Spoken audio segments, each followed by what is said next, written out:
Office boy चाहिए जी लाहौर के अंदर, ऑफिस बॉय चाहिए लाहौर में, 22,000 सैलरी होगी। नंबर भी एंड पे बताऊंगा, नंबर आपको ऊपर लिख दूंगा।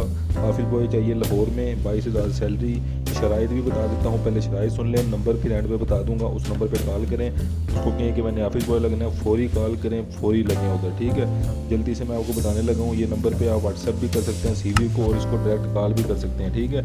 यहाँ से जो है इधर वसीम भाई कोई नाम के लड़के होंगे, ठीक है, वो आपसे आपका जो है वो पूछेंगे ड्रेस वगैरह, जो इंटरव्यू फ़ोन पे लेना होगा ले लेंगे, अगर आपको बुलाना हुआ तो बुला लेंगे। जल्दी से इनके साथ रब्ता करें, नंबर भी बता दूंगा।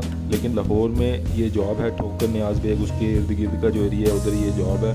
ऑफिस बॉय की 22,000 सैलरी होगी, ठीक है। ऑफिस में आपको काम करना होगा, ठीक है। नंबर ये देखें, ये रहा आपके पास नंबर, इसको जल्दी से कॉल करें और इनसे कहें कि मैंने ऑफिस बॉय लगना है, मुझे जो है उधर ऑफिस बॉय रखें, मुझे जॉब की फ़ौरन ज़रूरत है, ठीक है। और गाँव में याद रखिएगा। दूसरा, चैनल को सब्सक्राइब करते हैं अगर डेली बेसिस पर ऐसी नौकरी चाहिए तो। अल्लाह हाफिज़।